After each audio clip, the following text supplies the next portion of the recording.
Hi, Brian. You Hello? okay? Hello? Hiya, can you hear me? Yeah, can you hear me? Yeah, I hear you brilliantly. You all right? Yeah, just gonna get myself outside. Brilliant. Give me a shout when you're ready, and we'll get straight onto it. Alright. Alright, all set up. Brilliant. Just so you know, then you're on with myself, Ray, obviously from MMA Mental. So firstly, just want to say a big thank you for joining me. I know it's coming up 10 o'clock over there. Yeah, no problem. Cool. Okay. Well, what we'll do is we'll go a little bit back over your career, and then we'll talk about what's going on with you at the moment. So firstly, you've been fighting obviously for a long time, and you fought, all over the world. What got you into mixed martial arts? Well, I'd wrestled my whole life, so it was kind of a logical extension of wrestling, to be honest. Can I I've researched, and you obviously, am I right in saying you had to come away from the wrestling? One more time, that cut out just a little bit. Sorry, I've obviously done a little bit of research and I've read up, and it looked to me like something happened where you had to stop wrestling. Is that correct, or have I got that wrong? Yeah, I had a college hockey player punch me while I was in college, and I ended up winning the fight, and that caused a problem. So, yeah, I got arrested for battery, and it pretty much cost me that whole year. And yeah, I didn't get to wrestle the rest of my college career after that. And then, how long was it after you'd stopped wrestling that you then got into mixed martial arts? Straight away. Oh, you I was went actually straight away. Yeah, I fought like the summer after my freshman year of college, so I was still wrestling competitively, and I had 4 fights over the summer, and went back to wrestle the next year. So you've been fighting since 2000. So I mean, obviously, when you got into mixed martial arts, it wasn't as established as what it is now. What made you want to go into that then? Probably boredom, to be honest. I don't know, I just like to compete, and when I started learning submissions and stuff, it was just that little bit of a challenge. Like, I always knew I could take people down and hold people down, but then there's that next, I guess, question when it comes to combat. Could you actually finish a fight? So, yeah, while I was still wrestling, I took a couple fights. Went back, I wrestled the next year. Again, I took 4 more fights in that summer, going into my 3rd year. And when I went back to wrestle my 3rd year is when I got in trouble. So without being able to wrestle, going back to MMA straight away was pretty much, I guess, what kept me a little bit sane and let me use that, sport as an outlet. Now, obviously, you fought. It's noted that you fought at quite a few different weight classes. So am I right in saying that you started out at heavyweight? Oh, I absolutely did not start out at heavyweight. Okay, so No. which weight class did you start out at? I wrestled in college a couple kilos under the welterweight limit. Okay. So I would have been probably a welterweight when I started, but really fighting at middleweight because for me, it was off season. It was a hobby, and it's what I did when I wasn't training hard. So what is middleweight the highest weight class you fought at? No, I fought at heavyweight, but I never really weighed more than, 190 pounds when I was doing that. Maybe Oh, okay. at most, I would have weighed in at like 200 pounds. Okay. But you didn't have a problem competing against the bigger guys? No, because they're slower and most of them didn't really have a skill set. I wouldn't have fought like a heavyweight college wrestler because that would have hurt. Yeah. But to fight just a heavyweight guy that took some boxing classes or, was an amateur boxer, well, that's not really the biggest challenge. Okay. Now you've fought as well in quite a few. I mean, obviously you started out fighting in the USA, obviously where you were born, but you fought in quite a few other different countries as well. What other countries have you fought in? My first international fight, I actually went down to Mexico for an 8-man tournament, and that was a bit interesting. And I was fortunate enough to make friends with the people in that promotion, and I was able to get invited back. And I would have had maybe 8 or 9 trips to Mexico all up. I've also fought in South Africa. I was just there on holiday, and they needed someone to step in for one of their main event fights. So on a couple of weeks' notice, I jumped into a fight over there against one of their better middleweights. Australia, Japan, Canada, obviously. Now that I've been in the UFC, I've fought up there twice, and I think that pretty much does me. And obviously, you talk about Australia. Did you live in Australia for a bit as well? Yeah, for like the last 6 years. Even most of this year, I lived, in Australia. So a little bit. Go on, sorry. I spent more time in the U.S. this year than I have in the last 6 years.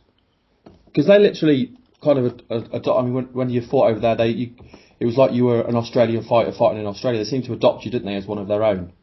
Well, once I fought in the UFC, yes, but before that, no, they hated me. Oh, did they hate you? Did you play the villain? Yeah, I was the Yank, and that's where that whole nickname Bad Boy came from, is because I was the Yankee over there beating up their local guys.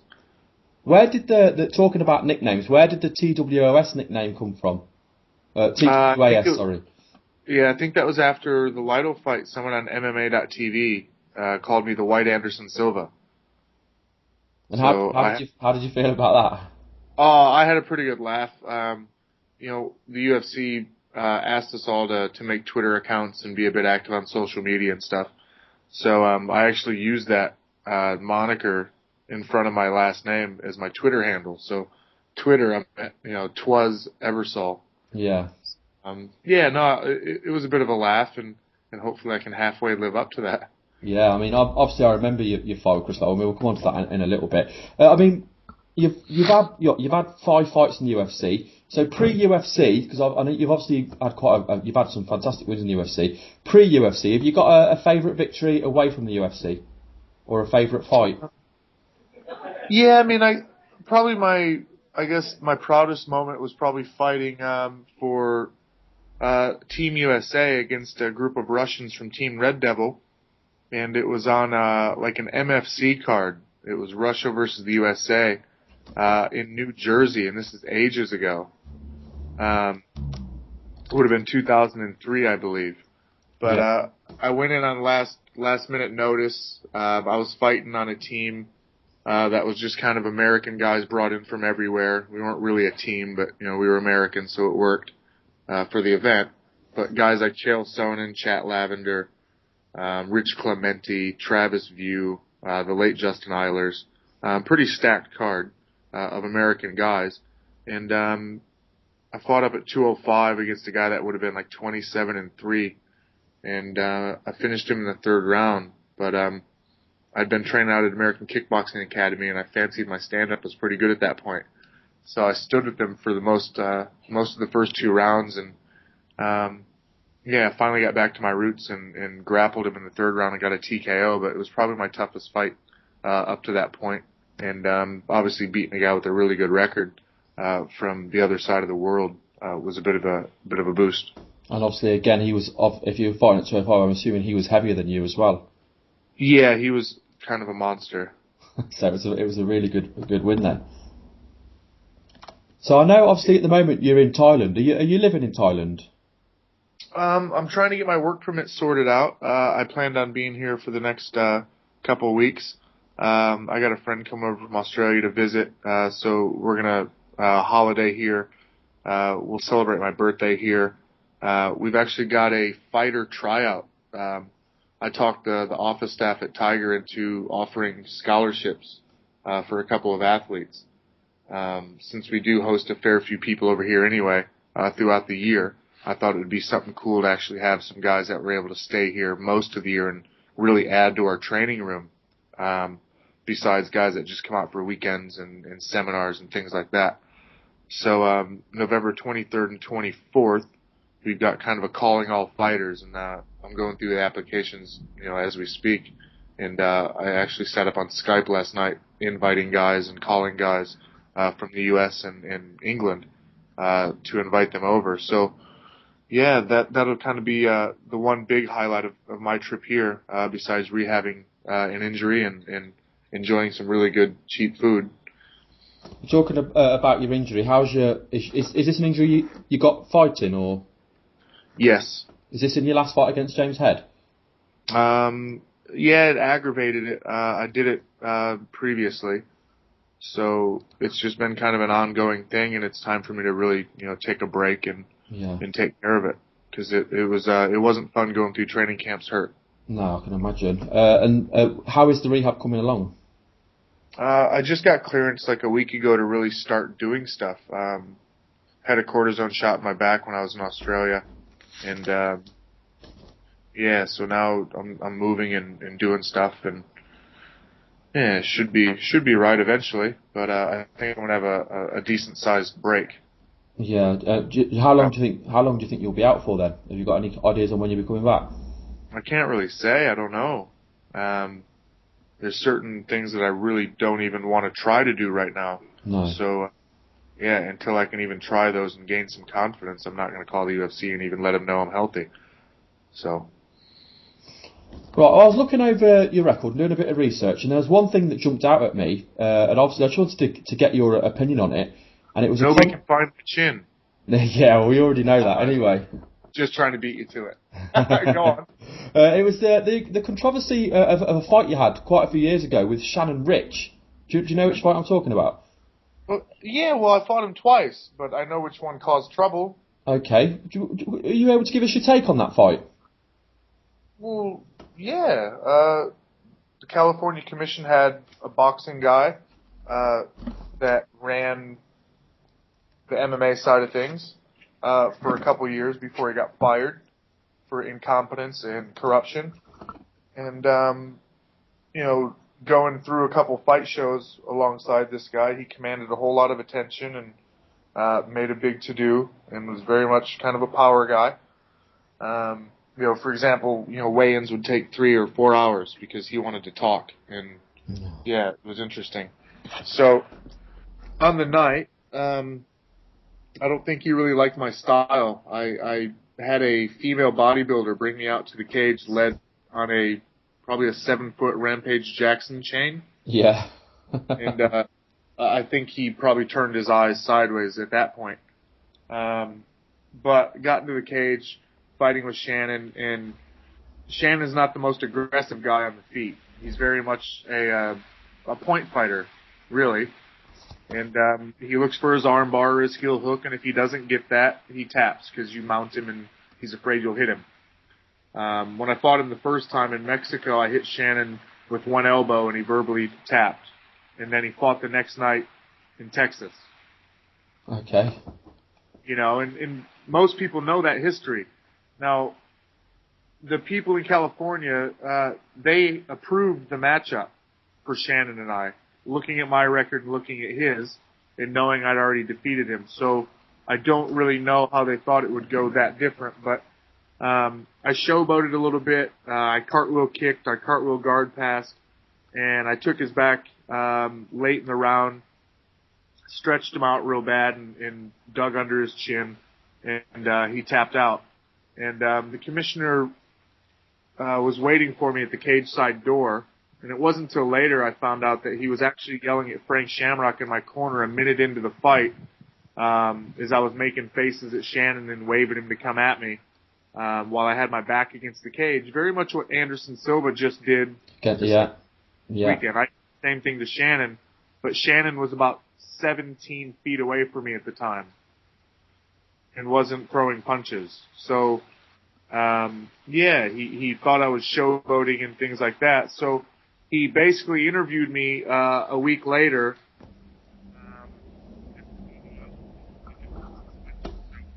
Suspension had a time limit on it, which left my career very much in limbo. And so he interviewed me, and he basically said that at best, to my fullest potential, meaning I didn't try to go out there and just kill Shannon. Yeah. And at worst, he thought we might have worked the fight like a pro wrestling match.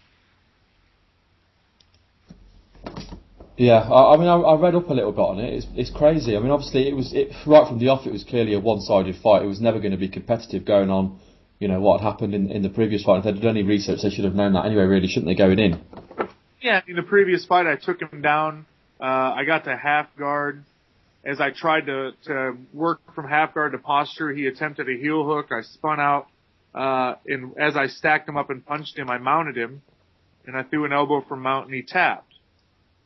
I had the pleasure of grappling Shannon Rich at an event, somewhere between the first fight and the second fight, halfway between, maybe a year after the first one and a year before the second fight. And he's actually a pretty decent grappler when he's not worried about getting hit and getting hurt, and worried about, I think, another payday. So I at least knew enough to respect his grappling, and I don't know. It was a bit of a frustrating situation. I had an IFL contract that would have put me kind of in the spotlight and paid me a fair wage for my work. So I was pretty upset losing that. And then I came over to Australia and lived in a gym and slept in a boxing ring for a couple months. And I moved back to do the same. So that fight with Shannon is pretty much what brought me to Australia. I mean, going over your records, pre-UFC, you fought a lot of fights. Did you just feel that it was never going to be your time to get the call up from the big show, from the UFC? Because it just seemed that you were being constantly overlooked, and yet you were really well known away from the UFC. You'd had some big fights, some exciting fights. You're known for how extravagant you are. Did you just think it was never going to happen? Well, I mean, I'm not exactly a big knockout guy, so I knew there was no rush for them to get me in. But to be fair, when I first started, I had 36 fights before I moved to American Kickboxing Academy and started taking things seriously. In the Midwest, the fighting thing, that was just like going to a wrestling tournament for me. It was no different. Yeah. And until someone punched me really hard, I didn't have a reason to believe it was any different than going to a wrestling tournament. So when I first started out, it wasn't even about going to the UFC. I always thought I could compete with those guys, but as far as getting into the UFC, I didn't really know how that worked or anything like that. And even when I thought I had an idea, hindsight lets me know that I didn't have any idea on how things work. So I don't know. It wasn't until I came to Australia and I was on like a 10-fight win streak or something. We're winning 14 fights with the only loss being to Hector Lombard in between, who was 2 weight classes heavier than me at the time. Yeah. I thought I was on a pretty good run, and calling the UFC, I didn't get much of a good reply back from them. They just seemed disinterested. Even with, the UFC coming to Australia and not being able to get on the card or being able to get into an Ultimate Fighter season, things like that, it was a bit frustrating. So, yeah, I pretty well relegated myself to finishing my career without ever fighting in the UFC. So how did it come about that they contacted you? What do you think happened, or what did happen from your perspective when they contacted you, and how did they do it? Well, Carlos Condit got hurt, so they needed someone quick, and I was already in Australia. A friend of mine that helped bring me over to Australia, Justin Lawrence, he's the guy that I fought for over there. I'd always told him if he was able to land me a good contract, and whether that be for sponsorship or a big fight organization, that I would take care of him, and that would slide him into a managerial role for me. And that email from Joe Silva came to him. So that put Justin as my manager, and obviously he called me straight away, and I was already training for a fight, so things were just kind of aligned, really. And how long did you have to prepare for Chris Lytle? I think I got the call like 12 days or 9 days, something like that, before the fight. I'd have to look back through emails. Okay. I mean, it's fair to say Chris Lytle is a big name, and especially at that time was on a good run, and he's known for exciting fights. And did you feel confident going into the fight? I did. He's got a style that sort of suits me. In the sense that he throws pretty wide punches, and he's not the greatest takedown defense or takedown wrestler. So knowing that I could cover and knowing that I could take him down, from there it was just about doing some good work on top and keeping myself from getting hit too hard on the way. So that's pretty much how the fight went, and I'm lucky enough to have stuck with the UFC and got a couple fights in. I mean, that fight was a brilliant fight. Was you surprised to walk away with Fight of the Night on your UFC debut? No, I wasn't surprised, because I actually kind of told a couple people that I had a pretty good opportunity to get Fight of the Night. But I guess I had to pinch myself. Yeah. It's a hell of a turnaround, isn't it? 10 days notice. Yeah, looking at the fight on paper, I mean, it's one of them ones that I thought could be really good. So, but yeah, coming out of the end of it, like I said, you got to pinch yourself. And I guess the story of it that you guys get, which is the abbreviated version, kind of makes it all the more grand. But in the end, I was training for a fight. I was ready to compete in Australia anyway. So, yeah, all the UFC call did was give me an extra week to prepare for a different opponent. Granted, a much tougher one. Yeah.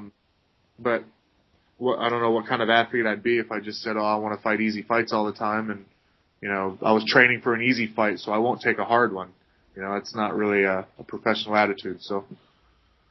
No, and obviously that's not something. Well, from what we've seen, that's not something you would do anyway. I want to ask you a little bit as well about Dennis Hallman's attire when you fought him. How did you feel about what he was wearing? Loved it. Honestly, I wrestled my whole life, and we get teased for, you know, wearing spandex and wrestling with men and being a bit fruity and gay. So, for him to go like above and beyond and kind of Borat the whole wrestling outfit. It really was, wasn't it? It made me laugh. And before the fight had even started, I knew that this fight was going to be talked about, no matter what. So I was pretty excited going in. Did you get a bonus for getting him out of the cage quick? I did. There was no submission that night. There were about 4 knockouts. So, okay. Vitor Belfort took home the bonus for knockout of the night over Akiyama. Yeah. And my heart sank. And I was actually sitting next to Vitor, so I had to congratulate him verbally. My heart was sinking. Yeah. And then Dana threw that out, and I think I wept inside a little bit. I paid off the student loan. Oh, brilliant! That's great. Yeah. I know we've been on for about 20 minutes, and that's what we'd agreed. And I know it's getting late, so I'll let you go. Just want to ask you one last thing before I let you go, which was after your last fight, there was rumours that you were going to drop down to lightweight. I know we don't know when you're going to be coming back, but will you be coming back at lightweight or welterweight? Well, I don't know. Right now I'm a light heavyweight. Okay. So yeah. Not being able to train, obviously, and really enjoying my food, I'm doing what I usually do after a fight, and I'm up around 200 pounds. So when I can really start pushing the training and being a bit more active, we'll see what the body does. But I went vegetarian this week, so okay. I'm going to start making that concerted effort to getting after some weight loss goals, and let's see if my body changes enough like it did in 2009. To let me reach 71 kilos without, totally killing myself. Ideally, then, would you like to drop down to lightweight if your body lets you do it? Yeah. If I can start waking up at 172 pounds like I used to, I'll do the 15 pounds of I guess weight cutting. That's kind of standard, and I'll be a lightweight. Well, I just want to say I really appreciate you coming on. It's been a real pleasure talking to you. I mean, I've really enjoyed watching your fights, and obviously especially the fights we talked about. I mean, the Chris Lytle fight was epic. It was an amazing fight. So just before I let you go, is there anyone you want to shout out? Any friends, family, sponsors? Definitely want to thank AMCO, Australian Mining Company. Want to say thanks to Hayabusa. They've been with me for quite a long time. So much appreciated to those 2 major sponsors, and Cage Fitness as well. They've been with me since day one. So those 3 sponsors, long term, love you, thank you. Not sure if you'll hear this podcast, but I might have to Facebook it over to you. And how can people get hold of you on Facebook and Twitter? On Facebook, I just converted my personal page to a fan page because that's pretty much what it was anyway. Okay. So that's just Brian Ebersole. And Twitter again is the White Anderson Silva. So it's at TWAS Ebersole. And I just think I'll end the note on this interview on the note that if after Anderson Silva copied you, should he be called the Black Brian Ebersole? I'm not sure if it works the same. Well, thank you very much for your time today, Brian. I really appreciate it. Thanks, Ren. Cool. Speak to you soon. Thank you. Cheers. Bye.